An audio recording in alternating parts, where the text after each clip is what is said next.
Do longer rides on your Harley Davidson Pan America leave you feeling sore in the back, shoulders, maybe even the wrists? If so, you may wish to consider swapping out to a different set of handlebar risers. Welcome back to my garage, everybody. I'm Mike, and in this video I'm going to be comparing the stock handlebar risers on the Pan America with two different aftermarket options that are available. Now hold up, some of you are probably thinking, Mike, you have already done a video comparing handlebar risers for the Harley Pan America. And you're absolutely right. In fact, it was the very first video that I've posted to this channel. But I've gotten some feedback that it'd be nice to see that exact same comparison with a taller rider. So I've enlisted some help to do just that. So this is my teenage son. He's not even old enough to be riding this motorcycle yet. However, he stands at a commanding 5'10". Compared to myself, who on a good day tops out at about 5'6". So I'll start off showing you the riding posture with the factory OEM risers that come on the bike. Next, we'll compare that to a set of extended risers. These risers raise the bars up 2 inches. And then finally, we'll compare with a set of risers that extend 2 inches and then pull back 1 inch. These are the risers that are available from A1 Cycle. With the stock risers, I did have to lean forward a bit in order to reach the bars. Now, of course, it's not super aggressive like a sport bike or anything, but it did give me a more connected, sportier feel while riding. However, for me, I did find this riding posture leading to some discomfort on longer rides, so I'd have to take breaks more often. Now, one area where the stock risers did work out well for me was with my standing riding posture. Having that bar lower and forward allowed me to get into a little bit more aggressive stance for off-road riding. Now let's compare the stock riser position with a taller rider. Again, my son's about 4 inches taller than I am, so while he doesn't have to reach forward quite as much as I do to reach the bars, you can see he does still have some forward lean. Now this may or may not be fine for you if you're around that 5'10" mark, depending on what you're used to and what you find comfortable. And when he gets into a standing posture for off-road riding, you can see he looks like he's just on a giant dirt bike. Next, we will throw on the 2-inch extended risers.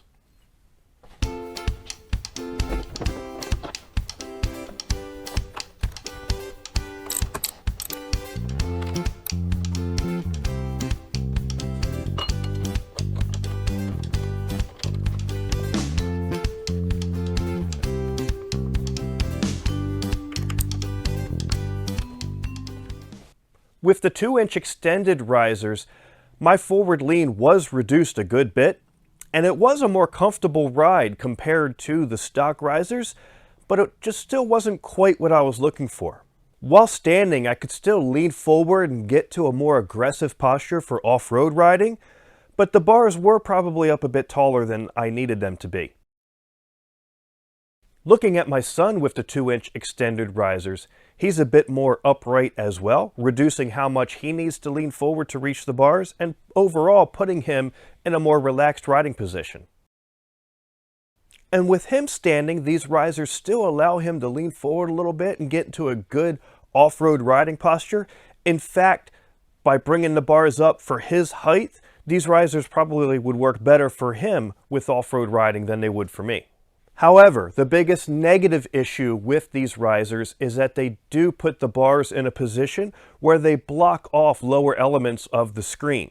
You can see that both for me as well as my son. With these risers, I needed to lean forward in order to see the fuel gauge or any of the gauges that are on the bottom part of the screen. Overall quality of these 2-inch extended risers, pretty good considering the price. Again, these particular ones are a generic aftermarket version, but as such, the finish is not as smooth as you're going to get with the Harley Davidson product. You do see some of the machining marks when you look at them up close. And finally, we're going to throw on the risers from A1 Cycles.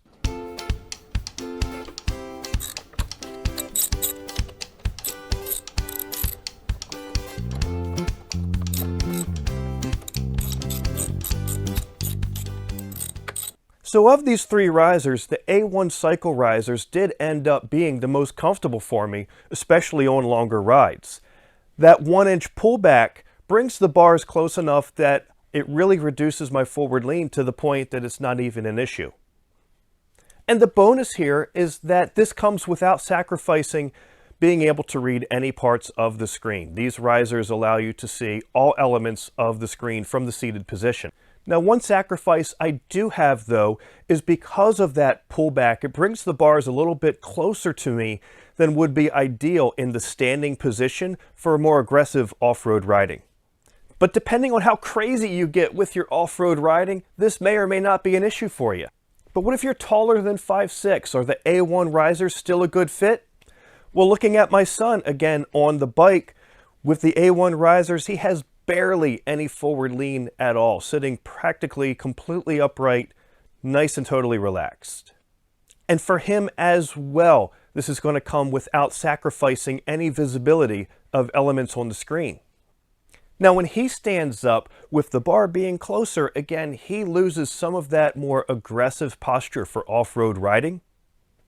But for me, I'm still comfortable enough standing on this bike to be bopping down a gravel or forest road with no issues, while I save the more aggressive stuff for trips on my dirt bike.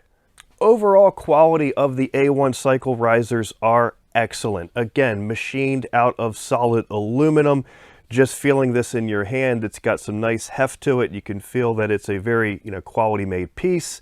Excellent powder coated finish, stainless steel hardware included with it. Top-notch product.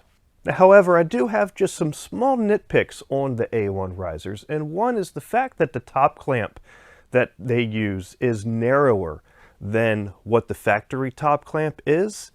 You end up with some marks on the handlebars as you swap them in and out. Now, admittedly, on my bars, it's going to be a lot worse because I have swapped back and forth on these risers, not just making this video, but I've actually swapped back and forth and have ridden the bike with the different risers to really hone in and decide which ones I wanted to keep. And the other small nitpick is that they don't have a recess in the design of the riser like the factory ones do to make room to accommodate the steering stabilizer.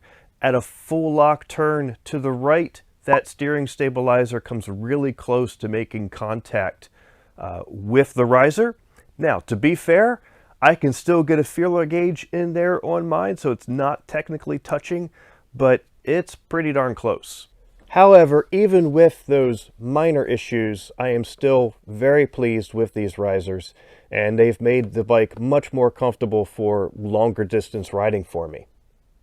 Okay, so let's just do a real quick recap comparison of these three options. 5'6" rider with stock risers, 2-inch extended risers,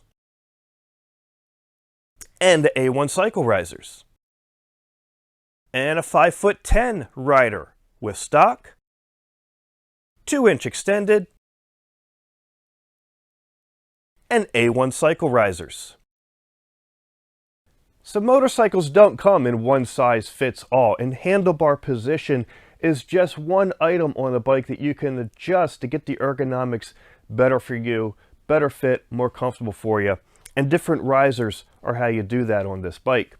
Another thing you may want to consider to make your motorcycle more comfortable for you is a different seat. You may notice I have the Harley Davidson Sundowner seat on this bike. If you're interested in my thoughts on that, click to watch that video.